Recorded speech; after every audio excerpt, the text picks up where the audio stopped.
Hello friends, कैसे हैं आप सब। आप सभी डिवाइनली ब्लेस्ड हैं। चलिए हम अपनी एनर्जी कनेक्ट करते हैं। हरिओम तत्सत, हरिओम तत्सत, हरिओम तत्सत। देखते हैं माँ आदिशक्ति और गुरुजी हमें क्या बताना चाहते हैं आज। जो बेसिकली हम जो रीडिंग करेंगे वो समाधान के तौर पर करेंगे। ठीक है, आपके जो भी पर्सनल प्रॉब्लम्स होते होंगे, जो भी प्रोफेशनल प्रॉब्लम्स होते होंगे, जो भी सोशल प्रॉब्लम्स होते होंगे, चाहे कहें आप किसी भी ग्राउंड पे कुछ भी सोच रहे होंगे जहाँ पे आपको ऑब्स्टिकल्स फील कर रहे होंगे, तो हम उस तरह की रीडिंग को आज करने जा रहे हैं।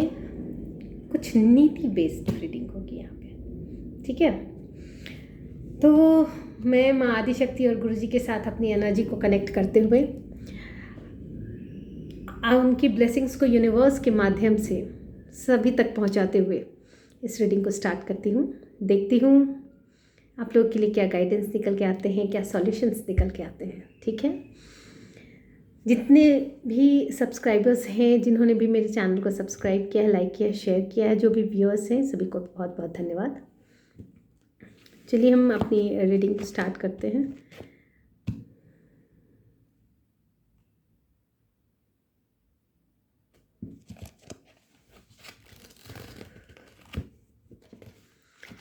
जय श्री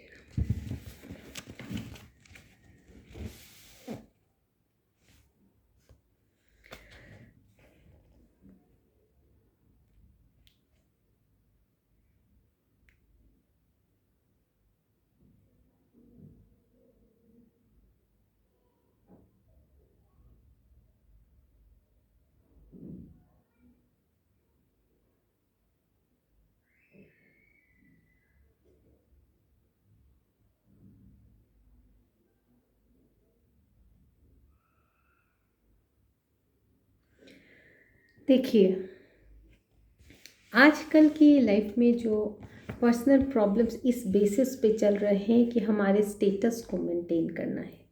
ठीक है, तो जब हम स्टेटस को मेंटेन करके चलते हैं तो हमारी जो फ्रेंड्स बनते हैं, हमारी जो फैमिली बनती है, या हमारा जो ग्रुप बनता है, जिस भी तरह की चीज़ों को हम टारगेट करते हैं अपने लाइफ में, वहाँ पे जो सबसे बड़ी प्रॉब्लम निकल के आती है वो आती है फिनेंस। और जो सबसे बड़ी जो ग्राउंड बन के आती है वो भी क्या आती है? फिनेंस। तो यहाँ पे आपको ये बताया जा रहा है, डायरेक्ट कम्युनिकेशन जो किया जा रहा है कि बहुत सारे ऐसे लोग होते हैं जो कि मनी से ज़्यादा जो है ना अपने सेल्फ रिस्पेक्ट को, अपने सेल्फ ऑनर को बहुत ज़्यादा महत्व देते हैं।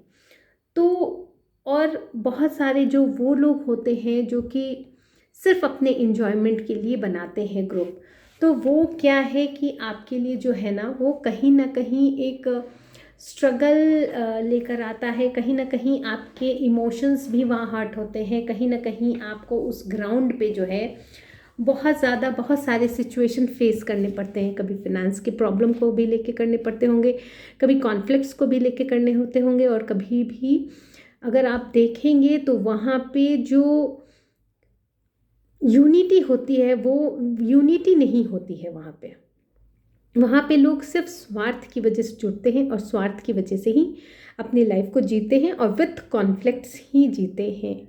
रियल में उनका जो एन्जॉयमेंट होता है वो भी वहाँ पे नहीं होता है। तो यहाँ पे जो गाइडेंस है आपके लिए वो ये है कि यथार्थ में जीना सीखिए। आप जब यथार्थ में जीते हैं, जब आप अपनी रिस्पेक्ट, क्योंकि देखिए जब कॉन्फ्लिक्ट्स होता है ना, कहते हैं ना कीचड़ में पत्थर मत फेंको क्योंकि खुद पे भी छींटे पड़ते हैं। तो जब हम कॉन्फ्लिक्ट्स में के बीच में भी बहुत ज़्यादा पड़ते हैं ना, तो कहीं ना कहीं वो चीज़ें हमारे ऊपर भी पड़ती हैं। चाहे वो हमें गंदा करे उस माहौल में, या फिर वो हमें छीटाकशी की वजह से हमारे भी व्यक्तित्व पे अगर कुछ असर हो तो ये सारी चीज़ें हैं कि आपको कहा जा रहा है कि ये जो चीज़ें हैं यहाँ पे आपको कहा जा रहा है कि आपको यथार्थ में रियलिटी के साथ रहना है। मतलब कि कभी भी आपको रॉन्ग विटनेस नहीं बनना है। आपका जो एक सोशल लाइफ है, जिस तरह से आप एंजॉय करते हैं आप कीजिए। फिनेंस को भी आप महत्व देते हैं, इट्स ओके, लेकिन रॉन्ग विटनेस नहीं बनना है आपको। उससे क्या होगा कि आपको स्टेबिलिटी जो है ना आपकी जो है वो बनी रहेगी।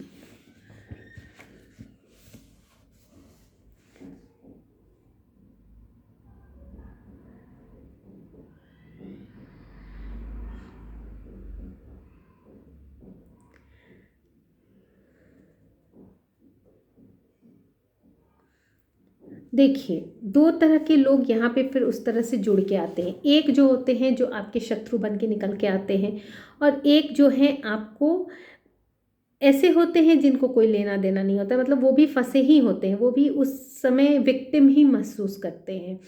तो जो शत्रु तरह के लोग होते हैं तो उनके आपके पास सिर्फ दो ही रास्ते वहाँ पे बचते हैं। या तो उनको तोड़ के मतलब आप अपने ग्रुप से निकाल दीजिए, कहते हैं ना कट ऑफ कर देना। तो या तो आप कट ऑफ कर देंगे, कॉर्ड कट कर लेंगे, नहीं तो आप उनको थ्रो कर देंगे, ठीक है, गिरा देंगे कहीं ना कहीं से। तो यही दो चीज़ें जो हैं आपको, मतलब एक को तो क्रश कर देना उसको कि फिर वो चीज़ें ना फिर आपके सामने खड़ी ना हो पाए। तो ये दो तरह की बातें होती हैं कि आप उस सिचुएशन में या तो आपके जो शत्रु निकल के आते हैं, जो आपके ऑपोजिशन में होते हैं, या तो आप उनको क्रश कर देते हैं, या तो आप जो है उनको मतलब पूरी तरह से ना नो कांटेक्ट सिचुएशन कर लेते हैं अपने आप को सेफ्टी के पर्पज से। तो यहाँ पे आपको कहा जा रहा है ना, आपको वहाँ पे अकेले ये कार्य नहीं करना है। मतलब कि ग्रुप है, अगर आपको लगता है कि ये चीज़ें सही हैं, ये चीज़ें गलत हैं, तो आप वहाँ पे जब ग्रुप में हैं तो आपकी क्या ओपिनियन है, ये सिर्फ सिर्फ आप अपनी ओपिनियन अपने अंदर ही रखिए। सही गलत को भले आप डिस्कस कर सकते हैं आप, लेकिन जो भी एक्शन आपको लेना है ना, वो आपको साथ मिलके ही लेना होगा उसके अगेंस्ट में। वो ही चीज़ें आपकी बेनिफिशियल रहेंगी। अदरवाइज़ क्या होगा कि आप एक टारगेट पर्सन बन के निकल के चले आएंगे, और बाद में हो सकता है कि आपको उसका हर्जाना भी भुगतना पड़े। ठीक है।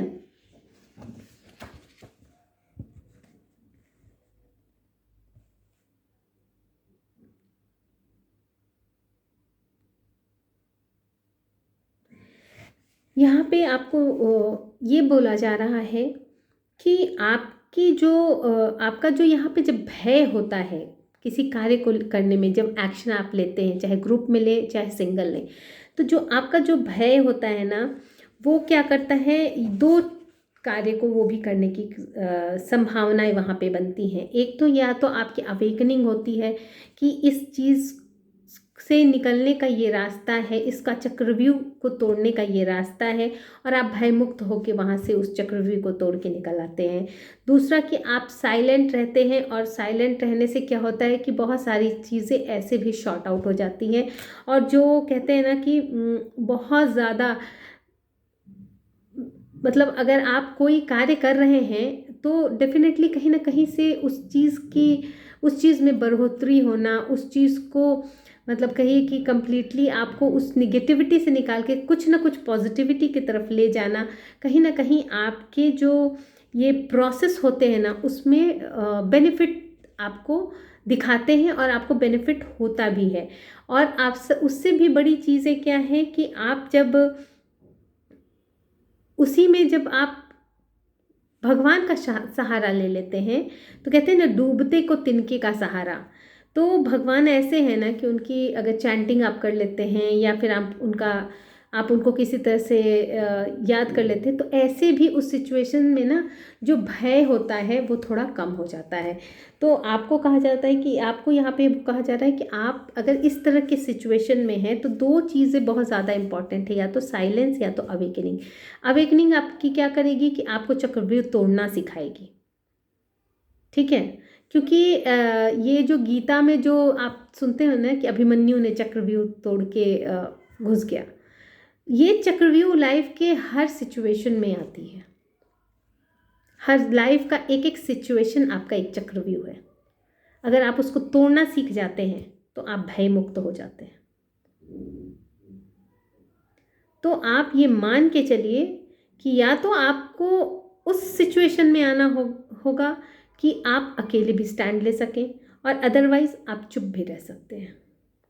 बहुत सारे लोगों को आपने देखा होगा कि ना इधर बोलते हैं ना उधर बोलते हैं, अपना काम निकालते हैं, चल देते हैं, खाओ पियो ऐश करो। तो वो वाली सिचुएशन है यहाँ पे, ठीक है।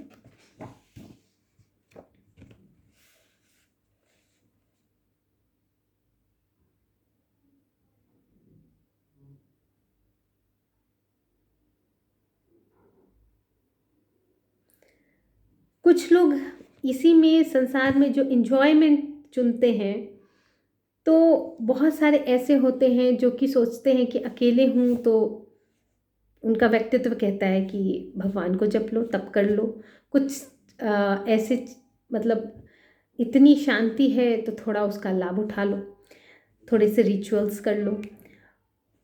कुछ दूसरी चीज़ें जो होती हैं वो कुछ लोग सोचते हैं कि पठन पाठन कर लें, कुछ लोग सोचते हैं कि गायन कर लें, कुछ सोचते हैं कि बहुत सारे ऐसे लोग हैं जो अलोन रह के अपने प्रॉब्लम को डिस्कस करके, प्रॉब्लम को जान के समझ के जो है ना उससे रणनीति बनाते हैं।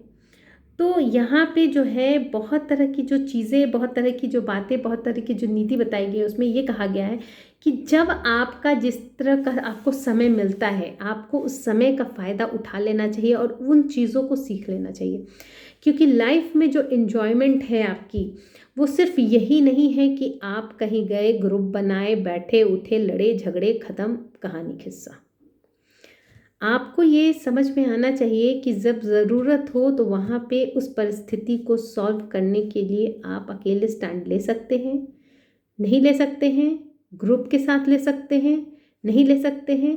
आपको क्या अपने लाइफ में लर्निंग चाहिए, क्या नहीं चाहिए, आपको नॉलेज की कमी है, आपको नॉलेज चाहिए, या आपको स्पिरिचुअल मतलब अपने आप को आध्यात्मिक रूप से स्ट्रेंथन करना है। क्योंकि देखिए, कोई कितना भी आपका पावरफुल पर्सन हो जाए, लेकिन वो जो पावर जो अध्यात्म से आती है, स्पिरिचुअल से आती है, तो कहीं ना कहीं समय का लाभ उठा के हर तरह से अपने आप को मजबूत बना लेना चाहिए। उससे क्या होता है कि आपकी जो लाइफ है, आपको दूसरे से तो मतलब है नहीं, आपकी एंजॉयमेंट भी है तो आपके खुद के लिए, दूसरे के लिए तो है नहीं।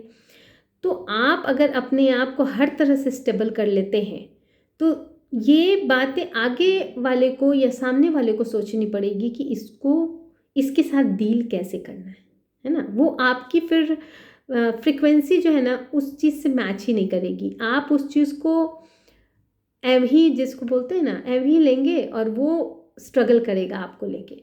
वो सोचेगा अब क्या करें, अब क्या करें, और आप उसको ही लेते चले चले जाएंगे। तो आप अगर स्टेबल होंगे तो ये आपकी लाइफ को इजी और स्मूथ बनाता है ना।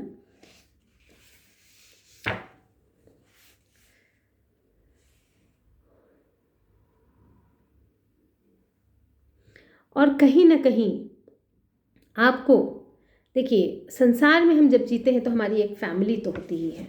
तो फैमिली की जो पॉलिसी है उसके अगेंस्ट में जाके कार्य नहीं करने चाहिए, क्योंकि हमारी वहाँ से अध्यात्म की भी चीज़ें जुड़ी होती हैं, रिचुअल्स हमारे जुड़े होते हैं। कहीं ना कहीं उस पर्पस को भी फुलफ़िल करना ज़रूरी होता है। हमारी जो होम की पॉलिसी होती है, जैसे कि हमने एक फैमिली बनाई तो हस्बैंड वाइफ के बीच में कैसे रिलेशंस रहेंगे, बच्चों के साथ कैसे ट्रीट करना है, हमारे घर में शांति होनी चाहिए, सभ्यता होनी चाहिए, सद्भाव होना चाहिए, तो वो किस तरह से हम उसको बैलेंस कर सकते हैं, उसको किस तरह से हम अपने घर में ला सकते हैं, किस तरह से उस तरह का माहौल बना सकते हैं। तो एक जो पॉलिसी है होम की पॉलिसी, उसको एक पॉलिसी ज़रूर बनाना चाहिए। जैसे एक कंपनी की पॉलिसी होती है, वैसे एक होम पॉलिसी होनी बहुत ज़रूरी है। उसके अगेंस्ट में कोई भी बंदा कोई कार्य नहीं कर सकता है। और उस होम पॉलिसी के अकॉर्डिंग अगर आप होम को अलग रखते हैं अपने बाहरी जीवन से, तो आप समझिए कि आपसे खुशहाल ज़्यादा कोई और नहीं है। ये जो होता है ना third party situation, third party involvement, third party disagreements, ये सब कुछ नहीं होंगे फिर, क्योंकि आप लोगों के बीच सामंजस्य होगा। होम पॉलिसी इसीलिए होती है, खासकर बेसिकली इसमें जो ज़्यादातर होते हैं आजकल तो सिंगल फैमिली ही है, तो ज़्यादातर हस्बैंड वाइफ और बच्चे ही होते हैं, जिसमें सबसे ज़्यादा जो बॉन्डिंग वाली सिचुएशन होती है जिसको लेके चलना होता है वो हस्बैंड वाइफ ही होते हैं। तो उनको ये चीज़ बहुत ज़रूरी से समझना चाहिए कि आपके बीच में इन्वॉल्वमेंट किसका होगा, कब होगा, कैसे होगा, वो आप लोग डिसाइड करेंगे। आपके लाइफ में क्या होना ज़रूरी है वो आप डिसाइड करेंगे। आपकी जो सिचुएशन है उसके अकॉर्डिंग क्या सॉल्यूशन निकलेगा वो आप डिसाइड करेंगे। तो आप लोगों को मिल के करना है। तो एक होम पॉलिसी बहुत ज़रूरी होती है। एक पर्सनल रिलेशन में जो पॉलिसी होती है वो बहुत ज़रूरी होती है, जो कि आपस वाले ही एक दूसरे को समझ के, एक दूसरे के साथ इंटरैक्ट करके, एक दूसरे से बात करके बना सकते हैं, जिसकी वजह से जो कॉन्फ्लिक्ट्स होते हैं उनके बीच में कभी नहीं होंगे, और जिसका ना कोई अलग लोग फ़ायदा भी नहीं उठा पाएंगे। इससे आपकी क्या होगी, स्टेबिलिटी जो है ना डबल हो जाएगी। एक लास्ट मैसेजेस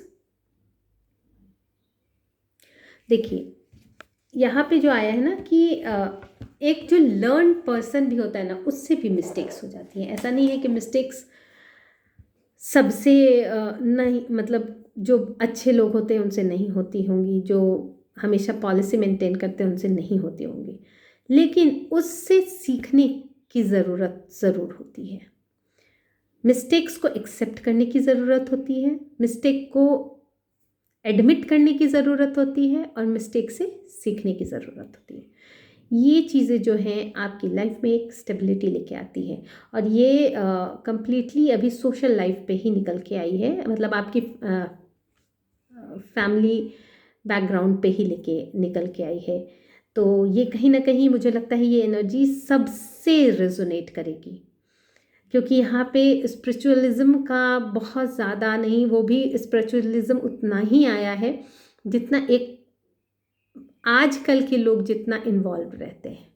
ठीक है, तो बहुत रीडिंग ये जो है नीति बेस्ड रीडिंग, तो बहुत ज़्यादा लाइफ में स्ट्रैटेजी होती है, बहुत ज़्यादा डिप्लोमेसी होती है, बहुत ज़्यादा लोग एक दूसरे के प्रति जेलस वेलस की भावना रखते हैं। तो कैसे बचना चाहिए, कहाँ पे कैसे ट्रिक्स टेक्निक्स यूज़ करके आपको खुद में स्टेबिलिटी लानी है। मतलब ट्रिक टेक्निक्स इसलिए यूज़ नहीं किए जाते हैं कि दूसरा कोई हर्ट हो, दूसरा किसी को हार्म पहुँचे, वो इसलिए यूज़ किए जाते हैं कि आपकी स्टेबिलिटी गड़बड़ाए नहीं, आपकी स्टेबिलिटी बनी रहे। ठीक है, तो मैं माँ आदिशक्ति गुरु जी को ये रीडिंग समर्पित करते हुए आप सभी को उन सब की उनकी ब्लेसिंग्स यूनिवर्स के माध्यम से आप सभी तक सेंड करते हुए आज की ये रीडिंग को यहीं पे कंक्लूड करती हूँ। Thank you so much.